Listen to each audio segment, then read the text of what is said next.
здаецца, што абсурдней ужо не можа быць. Міліцыя паказвае, што яшчэ як можа. Вітаю, шаноўнае гаспадарства, гэта Белсадзум, з вамі Вітаў Ціўчык. АМАП разагнаў чаргу ля крамы «Сімбаль-Бай» у Менску, схапіўшы 20 чалавек, у тым ліку студэнта-наватара Аляксандра Кузняцова, які наладзіў выпуск на 3D-прынтары неабходных дэталяў для апаратаў штучнай вентыляцыі лёгкіх. А у нас на відэасувязі ўладальнік крамы «Сімбаль-Бай» Павел Белавус. Добрый дзень. Прывітанне. Спадар Павел, як ацэньваеце тое, што адбывалася напярэдадні ля вашай крамы? Тут нейкімі цэнзурнымі словамі цяжка гэта ахарактарызаваць. З аднаго боку, ясна, што мы бачым нейкія дзікія рэакцыі на хоць нейкі збор людзей ад дзяржавы. З іншага боку, мы бачым проста неверагодную нейкую падтрымку нас, якая ідзе з усіх каналаў камунікацыі. І вось зараз каля крамы зноў стаіць чарга, і ўжо яна расцягнулася на усю даўжыню дома, і людзі прыходзяць сёння вельмі актыўна. Вас падтрымліваюць, але вы таксама напісалі, што падтрымаеце тых, хто пацярпеў праз тое, што проста прыйшоў купіць у вас рэчы. Так, безумоўна, мы ўжо маем інфармацыю ад двух людзей, якія былі складзены на іх пратаколы. Пратаколы абсалютна аднолькавыя, так бы мовіць, пад капірку зробленыя.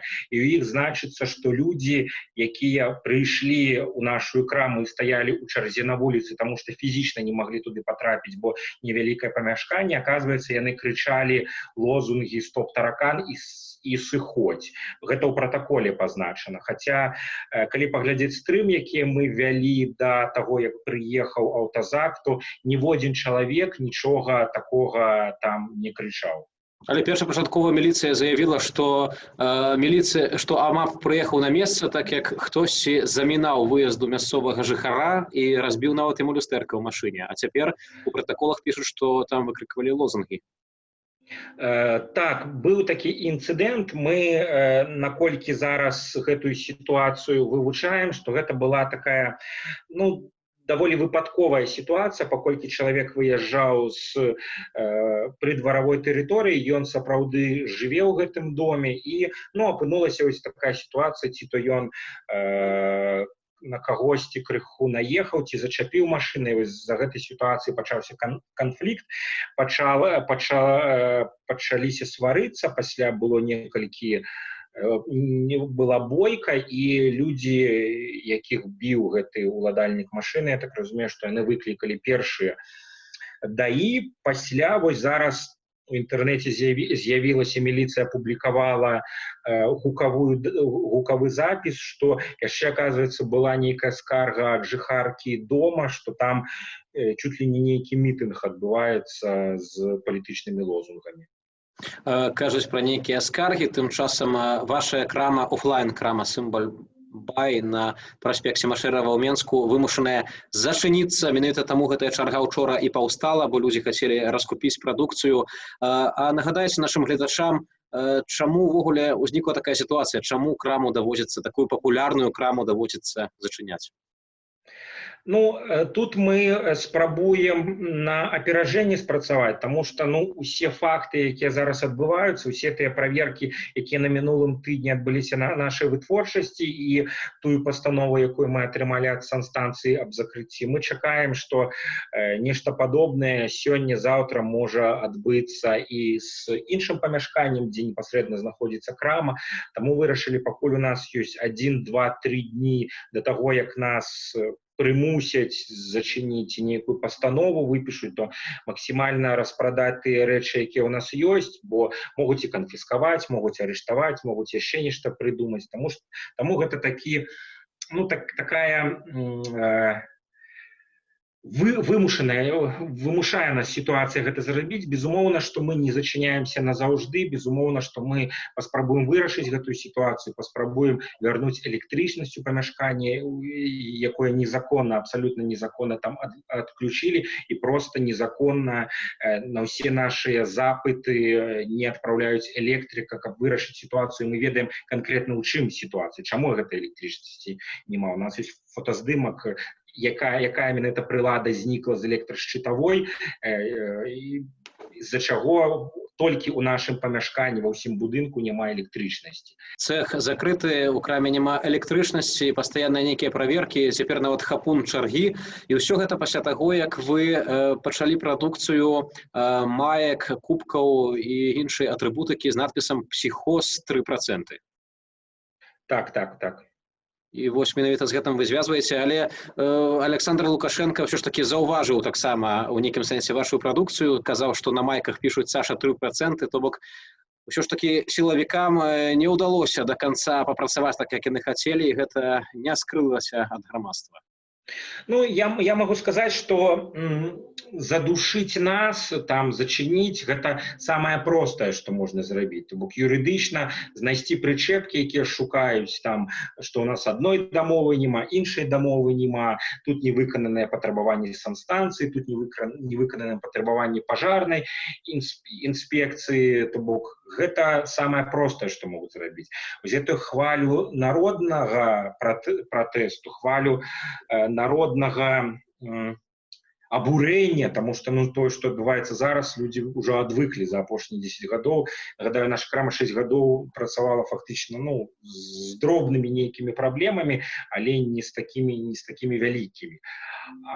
Палітызацыя, то бок адбываецца палітызацыя і грамадства, адбываецца палітызацыя і ўладаў, якія будуць рабіць усё магчымае, каб гэтую ўладу захаваць, но яны проста не разумеюць, што такімі дзеяннямі яны проста, па-першае, піараць нас на неверагодную аўдыторыю, па-другое, матывуюць людзей рабіць розныя дзеянні, у тым ліку і вандальнага кірунку, там, маляваць на асфальце лозунгі, там, на дамах і дзесьці яшчэ.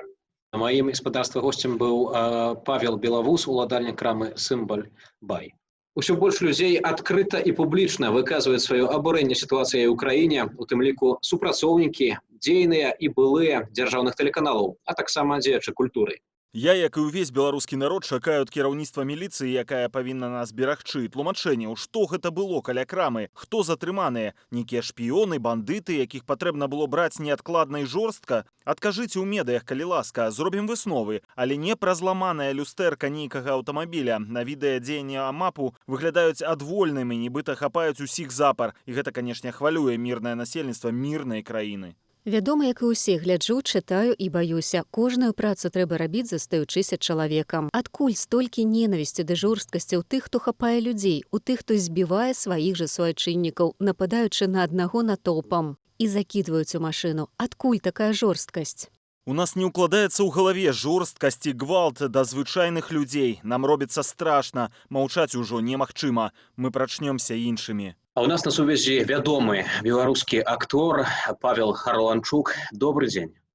Добрый дзень.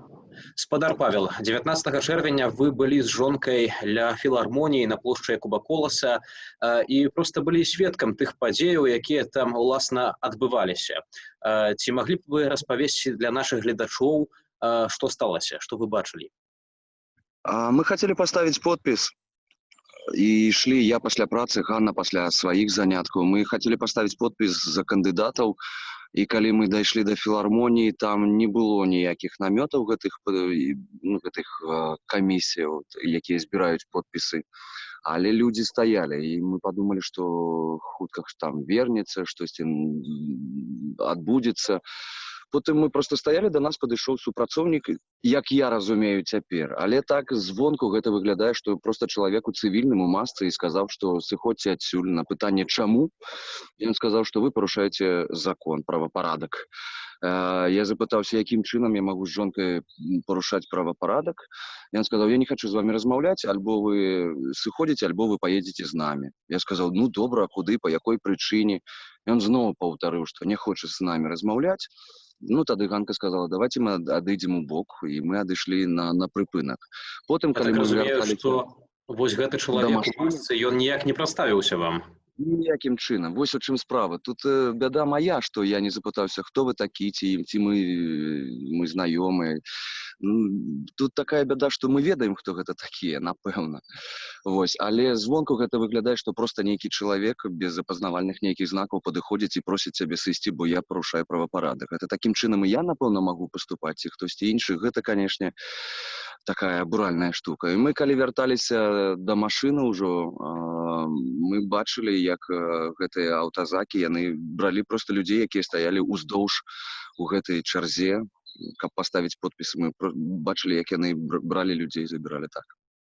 Ну, па сутнасці, чалавек, які не прадставіўся, нават скрывае свой твар. Гэта можа быць тэарэтычна нават любы бандыт, так можа падысці на вуліцы. Я таксама так думаю. Ну, тут справа ў тым, што мы ведаем, хто гэта такія, ведаеце. А тут па законе, я таксама хачу, каб закон працаваў. Я толькі за гэта. Я хачу, каб все было празрыста, каб было відавочна і па законе. А тут сапраўды падобна на тое, што як нейкая банда падыходзіць да цябе, і калі ты не пагаджаешся з іх умовамі, яны цябе кудысьці запіхнуць. Вось у чым справа. Вы кажаце, што улады, праводзячы гэткім чынам перадвыбарчую кампанію, проста парушаюць усе правілы, але тым не менш, на вашу думку, яны ўжо прайгралі. Мне падаецца, што сэрцы людзей і вочы людзей іх немагчыма замазаць. Мы ж бачым, што адбываецца. Мы ж бачым, што гэта адбываецца. Я не ведаю хто стане прэзідэнтам, так, калі у законных межах гэта абмяркоўваць. Я не ведаю, на каго людзі ставяць, але тое, што адбываецца, вось гэта можна назваць толькі беззаконнем. У гэтым сэнсе, канешне, гэта параза. Гэта яны паказваюць, што гэта слабасць іх. Калі людзей, проста звычайных людзей на вуліцах, учора ў чарзе ў звычайную краму, яны забіраюць без усялякіх абвінавачванняў. Гэта, канешне, у гэтым плане, гэта моцная параза не на адзін год. Шчыра вам дзякую за размову. Спадар Павел Харланчук быў маім і спадарства госцем. Аднак далёка не ўсе тыя, хто служыў або служыць у органах, паводзяцца як бандыты. І гэта пацвярджае наш наступны госць.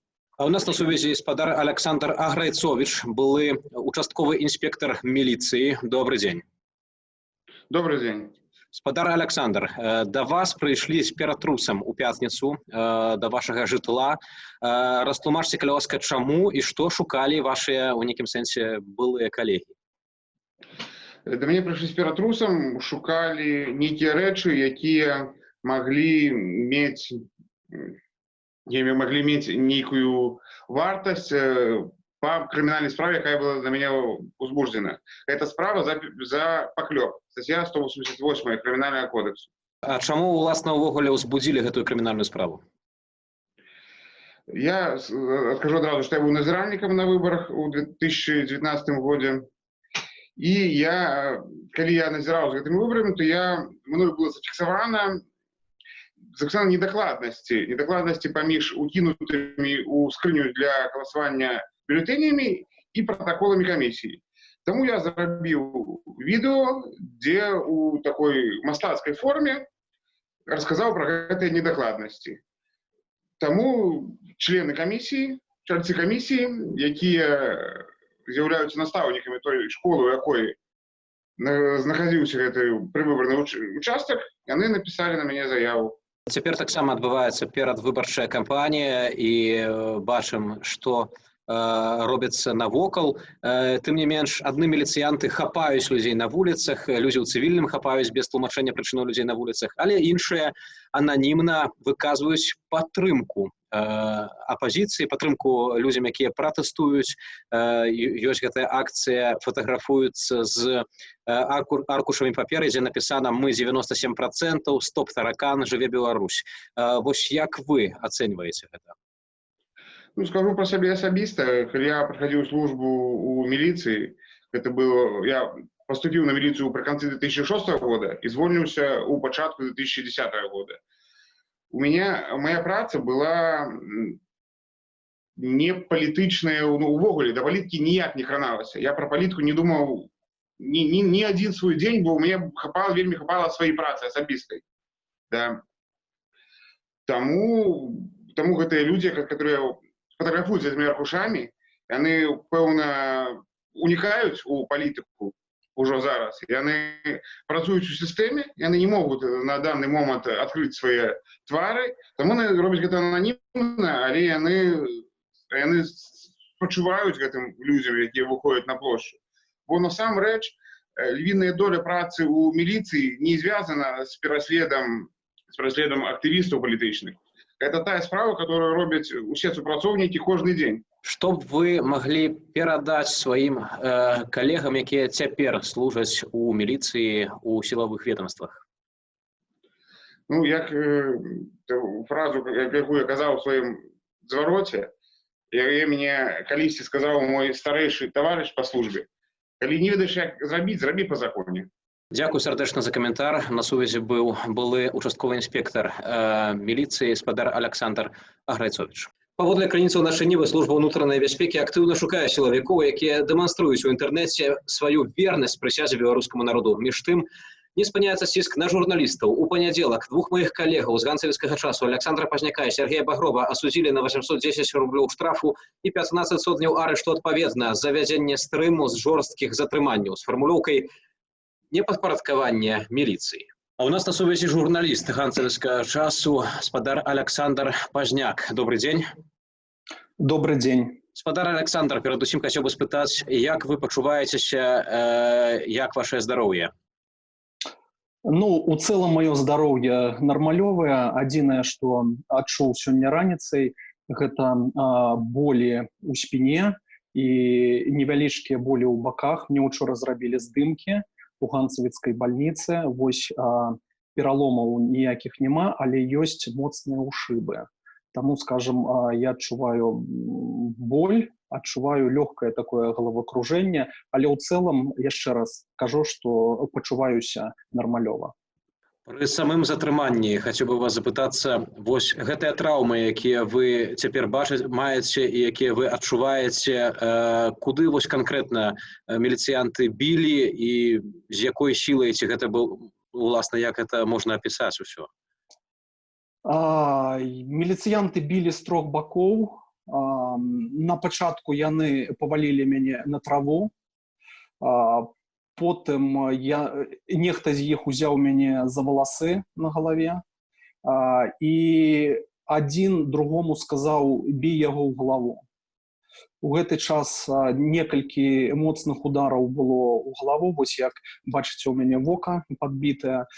Другі удар быў недзе у вусны нанесены, за вуха, сюды, вось тут у гэтым месцы балець. А таксама білі ў рэбры, у бакі, куды можна было. Я так памятаю, што білі і рукамі, і нагамі. Мы бачылі таксама на стрымах вельмі жорсткае абыходжанне міліцыі ў дачыненні да тых, каго яны затрымлівалі, наступалі каленам на шыю, таксама былі удары, валілі на зямлю. А што адбывалася ў міліцэйскіх машынах, у міліцэйскіх бусах? У той машыне, у якой ехаў я ехаў у кайданках. Рукі ў мяне былі за спіной.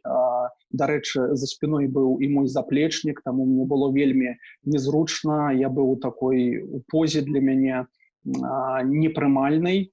Са мной ехала два супрацоўніка міліцыі. Яны паміж сабой перагаворваліся, і было бачна па іх рэакцыі, што тое шоу, якое яны зрабілі ў суботу, яно ім прынесла вялікае задавальненне. Яны яго абмяркоўвалі паміж сабой. Ці вас білі потым, пасля затрымання яшчэ? Пасля затрымання мяне не білі. Я адразу сказаў, што я не буду адказваць ні на якія пытанні, пакуль мне не зачытаюць мае правы і не дадуць мне абаронцу, адваката майго. Вось. Калі я пачаў указаць такія словы і патрабаваць, каб мне далі зрабіць тэлефонны званок, у гэты час некалькі супрацоўнікаў РАУС псіхалагічна хацелі надавіць на мяне, падыходзілі вельмі блізка, размаўлялі ў твар прама мне. А што яны гаварылі? Адзін з супрацоўнікаў РАУС, начальнік вышуку, ён сказаў сам пра сябе, што я псіх. Ён псіх. Пра сябе ён так сказаў. І палез ка мне ў кішэню. Ён быў апрануты ў такую блакітную вопратку, ў шорты, ў кашулю. Я сказаў: я не ведаю, хто вы такія, вы не прадставіліся, дакументаў у вас ніякіх няма, таму я забараняю падыходзіць да мяне, тым больш ва ўмовах каронавіруса, так блізка. Вось, на што ён сказаў, неважна, я памыю рукі і залез ка мне ў кішэні, каб выцягнуць ключы і тэлефон мой. Ваш калега Сергей Багроў атрымаў 15 сотняў арышту, вы атрымалі штраф, яшчэ спадар Ігар Дулік увогуле аказаўся ў бальніцы пасля затрымання. Так. Справа ў тым, што я са спадаром Ігорам Дулікам знаходзіўся ў адной камеры, у ізалятары. Вось, таму я ягоную сітуацыю ведаю. У яго сапраўды вельмі складана са здароўем, хаця чалавек ён не слабы, фізічна даволі моцны, спартыўнага складу ён чалавек. Вось, але хаця па ягонаму запыту вось, павінны былі прыехаць хірург, гэтага не адбылося, хірурга не прадаставілі ў ізалятар Ігору, хаця ён скардзіўся на тое, што ў яго моцна баляць рэбры і спіна, ён амаль што не мог там рухацца ў ізалятары. Адзінае, што зрабілі медыкі, калі прыехалі, а яны прыязджалі да Ігора 2 разы, адзін раз у суботу, адзін раз у нядзелю, яму зрабілі уколы і зрабілі такі знешні агляд того, што з ім адбылося, і ўсё на гэтым. А потым яго ўжо гаспіталізавалі з залі суда ў Барановічах. Аказалася, што ў яго зламанае рэбро. Я дакладна не ведаю. Я ведаю, што ён пад кропельніцай знаходзіцца ў лякарні, і ведаю, што ў яго вялікія праблемы. Што там будзе, якое заключэнне медыкаў, я не ведаю, але ён сам казаў пра тое, што бадай, што ў мяне зламанае рэбро.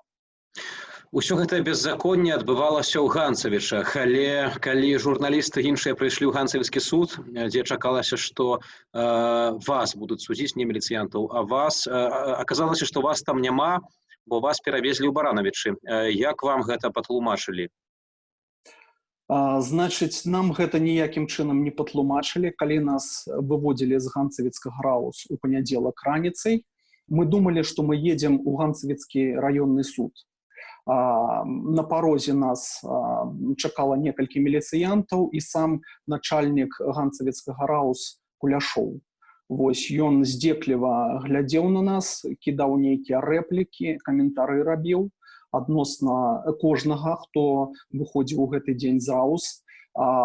У аўтобусе міліцэйскім, у якім ехаў я, мой калега Сергей Багроў, Ігор Дулік і Александр Бондар. Вось, нас трымалі ў розных клетках. У гэтым аўтобусе былі клеткі. Я быў у клетцы, насупраць мяне Багроў быў. Жалезныя такія клеткі. Ніхто нічога не патлумачыў. І потым ужо па дарозе мы зразумелі, што мы едзем не ў Ганцавіцкі суд, бо дарога была даволі працяглай. Нас шкамутала там добра ў дарозе. Вось, і я пачуў каментар Ігора Дуліка, што нас вывозяць з горада. А потым я ўжо даведаўся, што ўсё было зроблена такім чынам, каб заблытаць сляды, і ніхто ў Ганцавічах не даведаўся, куды нас вязуць у той дзень. Спадар Александр, у ўласным сузе вы ж таксама распавядалі суддзі пра тое, што вас білі, як з вамі абыходзіліся, пра ўсе гэтыя здзекі? Канечне. І вядома, што нічога пад увагу ўзята не было, і толькі тое, што сказалі міліцыянты, тое, па сутнасці, вам у прысуд і запісалі. Так, тое, што сказалі міліцыянты, запісалі нам.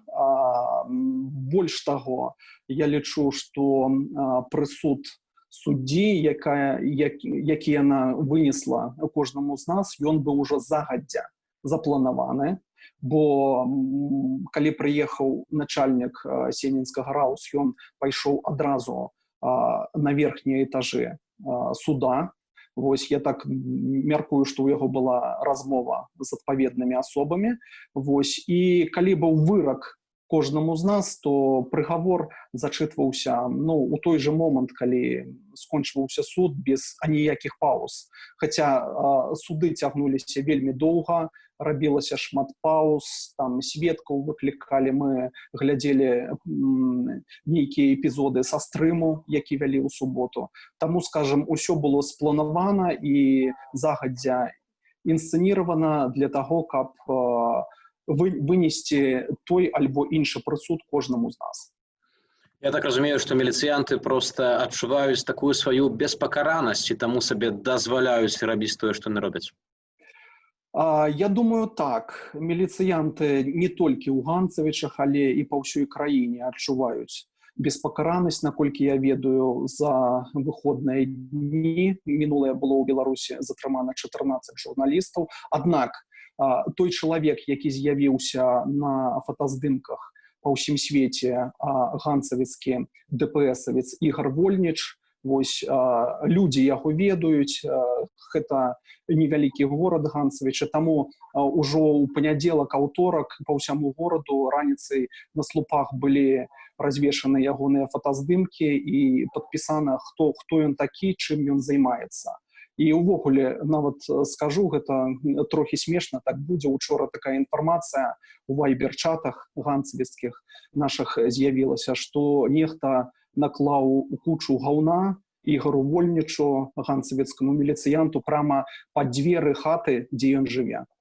Ну што ж, ўсё ж такі правасуддзе, калі яно не наступае з боку дзяржавы, яно наступае з боку народу. Дзякую вам, спадар Александр, зычым здароўя і падзяка вам яшчэ раз вялікая за вашу працу, за тое, што ўвесь свет і ўся Беларусь магла б бачыць, што адбываецца ў Ганцавічах. Дзякую вам. Спадарства, на гэтым сёння ставім кропку. Для вас працаваў Вітаўт Ціўчык. Бывайце здаровыя.